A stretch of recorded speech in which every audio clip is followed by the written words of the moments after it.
Bonjour à tous, nous poursuivons avec la 11e Mishnah du 10e Pérec. La Mishnah nous dit ici Rabbi Yossé Omer.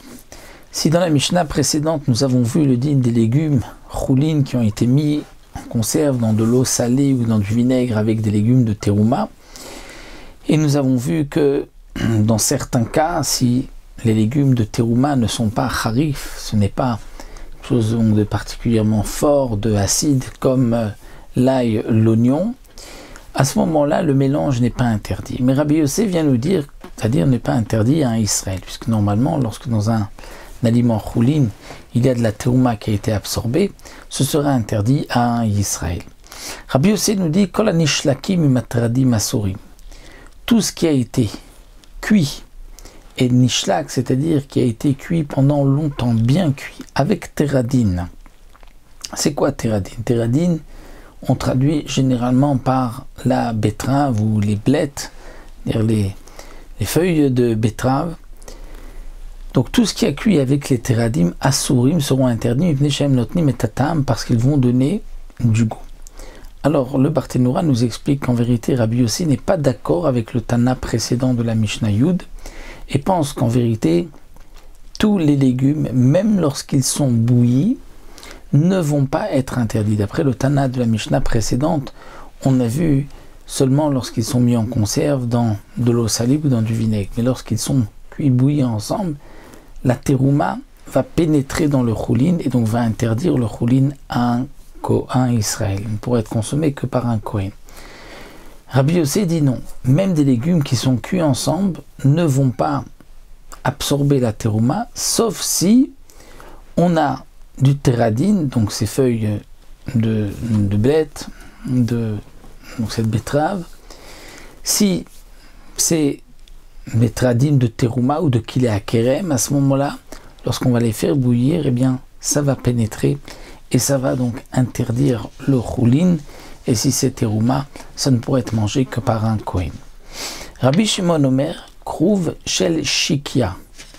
Im krouv shel baal asur. Lorsque nous avons deux sortes de choux. Nous avons un chou, le krouv shel shikia. Shikia, c'est-à-dire, explique le Barthénoura, il pousse dans une terre très sèche et il faut l'arroser. Si on la fait bouillir avec un krouv, un chou de terouma, qui lui pousse dans une terre qui est humide et qui n'est pas nécessaire d'arroser, eh bien dans ce cas-là, c'est ce qu'on appelle shel baal, assour, ce sera interdit parce qu'il va absorber.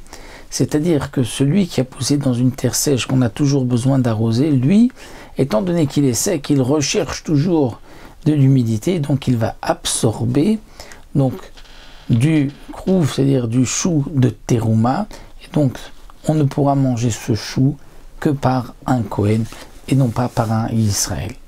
Rabbi Yehuda Omer, Rabbi Yehuda lui dit que tous les légumes qui vont cuire ensemble ne sont pas interdits lorsque, nous explique donc les Mefarshim, lorsqu'ils sont de la même espèce. Parce que min bemino, la même espèce, ne donne pas de goût l'un dans l'autre. Et là, imabassar, sauf si c'est avec de la viande. Et là, dans ce cas-là, c'est différent. Donc on remarquera que le Barthénoura n'a pas la girsa de Rabbi Yehuda, il a lu la girsa de Rabbi Akiva. Et donc dit le Barthénoura, s'ils sont de la même espèce, ils sont permis parce qu'ils ne vont pas donner de goût l'un dans l'autre, c'est la même espèce, c'est le même légume. Sauf si nous avons de la viande permise avec de la viande interdite, dans ce cas-là, même si ce sont deux sortes de viande, donc les mêmes viandes, eh bien l'une va interdire l'autre. Ça c'est ce que nous enseigne ici Rabbi Yehuda. Le Barthénoura précise que la halacha n'est comme aucun de ces Tanaïm, comme Tanakama, que lorsque on fait cuire ou bouillir ensemble, eh bien le goût passe et donc il y aura une interdiction dans le choulin de manger par un Israël. Et lorsque c'est mis en conserve, alors dans ce cas-là, ce sera permis, sauf si c'est chassid, c'est-à-dire de l'ail, de l'oignon ou du poireau de terouma, et là, ils vont donner du goût dans le choulin. Et la Mishnah continue, Rabbi Yochanan ben Nuri Omer, Akaved oseret ve'ena neseret mi shepoletet ve'ena bolat.